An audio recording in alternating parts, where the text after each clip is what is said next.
that traffickers are very good in building those bonds with their own victims. And if you are enslaved and you have no freedom of movement and no choice of association, then the person who has enslaved you might be the only person that you are seeing and living with and being involved with, right? That's correct. So traffickers often become perceived as protectors. Wow, gosh, that's perverse. How many people in the world, roughly, do we know are in this position? The estimates tell us that we're talking around just above 40 million around the world currently. Boy, that's a terribly big number. That is a big number. Do we have any idea of how big it is? Mr. Matamata is an outlier, and we understand he was egregious and cynical, and his treatment of these people was disgraceful. But is he alone in conducting this kind of operation? Do we know? It's very difficult to put estimates on what's happening in New Zealand or anyone else for that matter, but I suspect the number is much higher.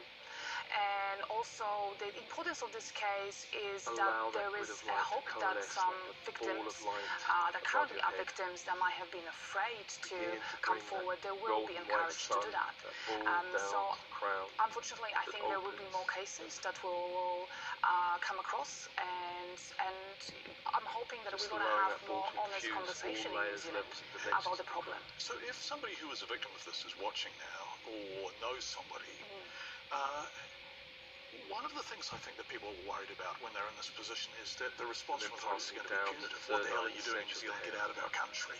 So are we responding reasonably and decently when a cry for help comes from somebody in this position, or do we just chuck them out? And that, unfortunately, is a reality across the world, that one of the main reasons why victims do not come forward is because they're going to be treated as illegal immigrants or illegal aliens, and they're going to be expelled from the country.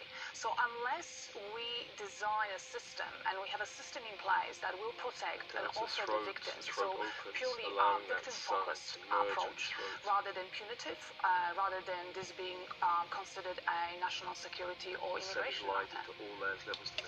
There's economic imperatives, isn't there? Because we use a lot of seasonal workers in New Zealand, and by and large that is a very successful scheme. But are we trying hard enough to detect vulnerability? And is there enough people involved in keeping an eye on a workforce which might be vulnerable? So the New Zealand government has committed that it will increase inspectors, because really it's about labor. It's about labor checks and making sure that we know what's happening out there. Do we have enough of inspectors, labor inspectors out there? I suspect we don't. And again, it's about priorities, and whether we in New Zealand perceive it to be a priority, a national priority. And I hope if it hasn't been the case, it will be the case, that we will see it as a national priority to protect everyone, irrespective of the status. Dr. Natalia Shabliska from the University, who's senior lecturer and acclaimed international expert in slavery. We really appreciate you coming in. I think we all got an insight. I think the treatment of these people was so disgraceful, so harrowing, and so saddening that we're beginning to understand it takes place in this country. But you're saying we should pay more attention, and we should look for it more seriously, and we should be less punitive when people come forward and say, I'm the victims of this. That's correct. Thank you so much for joining us this morning. It was a really important message. We're very grateful for your time. Thank you. It is so hard, and you can understand why people would be afraid to come forward. Well, this situation, the parallels are so great. Yeah. These people are away from home. They're all Samoans. They have no family and friends in New Zealand.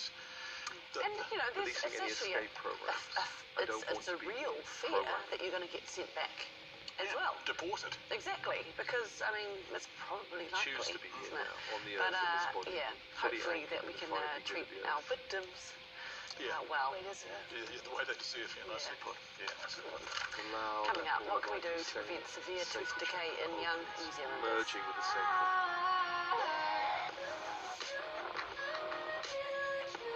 Setting alignment to all layers, levels and dimensions of the sacred. Opening and expanding the sacred. Cleansing. Tonight on One, they're fending off extinction for one species inside Taronga Zoo. Then we're healing from heartbreak in the doghouse. On to from sushi train triumphs to train wrecks, it's MasterChef Australia back to win. Then things get awkward in First Aids Hotel. Later on, Duke Samuel L. Jackson and Channing Tatum star in the basketball classic Coach Carter. Plus, the heart of Grey's Anatomy meets the action of ER in the captivating drama Transplant. On demand now. Up to the heart and anchoring into the heart. You have to say, this is an impressive lineup. Yes, these really are the big deals. Take any of our Ford SUVs home today by paying 1/3 of the price now, 1/3 next year, and 1/3 the year after, interest-free. All with auto high beam and adaptive cruise control. Those really are big deals. For the biggest deals, visit your Ford dealer today. The cylinder's gone and you don't know why. It sprung a leak and you wanna cry. See the cylinder.co.nz. Your cylinder's on blink again and your mother-in-law's coming this weekend. See the cylinder.co.nz.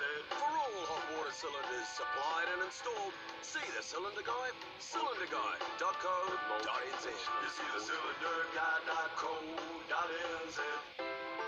I started Chanui because I love tea. To create a range, I set out on an adventure, visiting the finest plantations around the world, looking for the best quality tea for Kiwis. Chanui, New Zealand's tea. Hey mate, so what's my neighbour up to now? Insulating the wall. Really? Yep. We'll blow dry fibre through the small hole. Righto mate, I'll book my free home assessment at insulmax.co.nz. It's almost end of data day, but you're too scared to check. Time for the app-rifice. So, what will it be? Friends, family, streaming, liking? Good thing data doesn't end with Spark Endless Mobile. Walls, the floor, perhaps the ceiling, or perhaps it's open to the sky.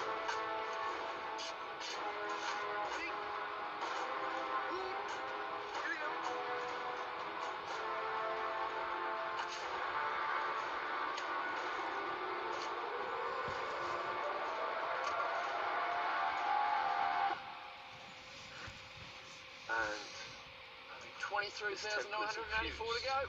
With the energy of myself, Dyson invented a brush-bound black carbon fiber filament it's the shine desk. through the floor, the DLS walls, technology the intelligently structure of this senses up temple. and downs to optimize cleaning and runtime. Only a Dyson works like a Dyson.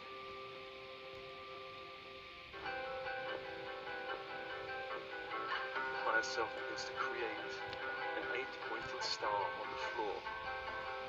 Perhaps in front of you or around you, an 8-pointed star, a large 8-pointed star.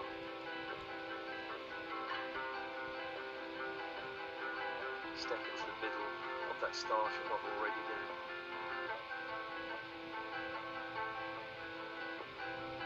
Call your higher self to energize the star, opening all points of the star. 8 points of the star.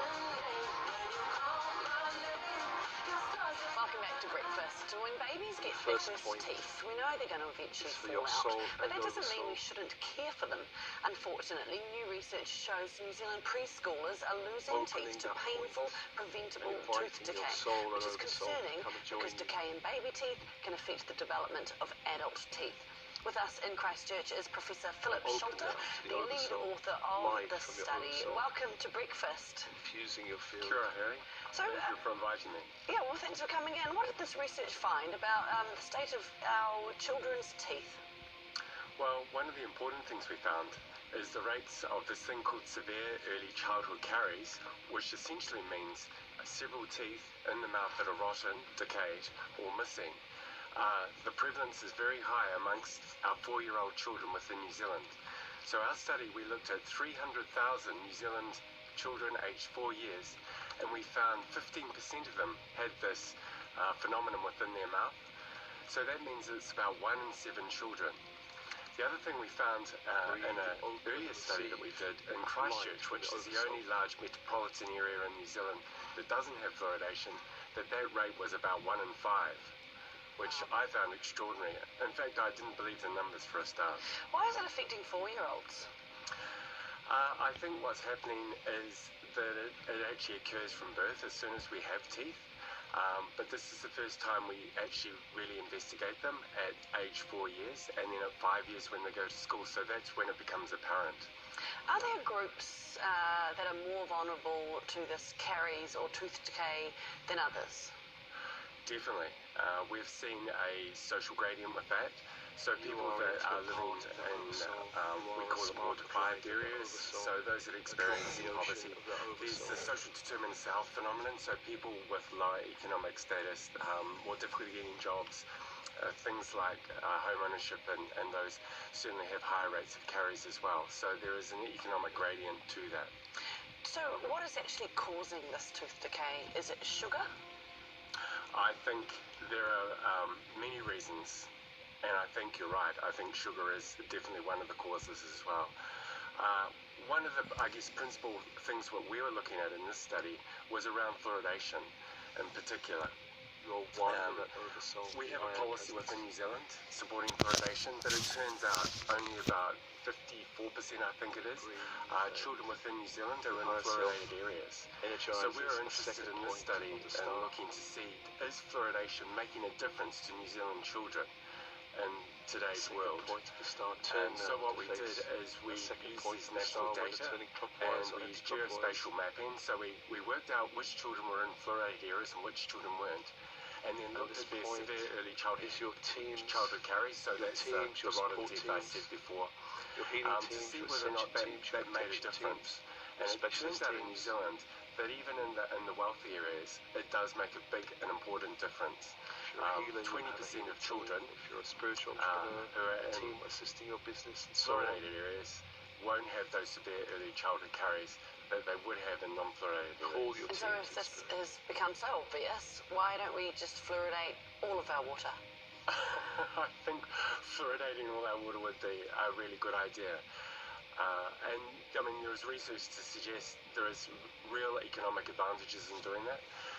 I think there are economic advantages, but also individual advantages and societal advantages. I mean, you let off the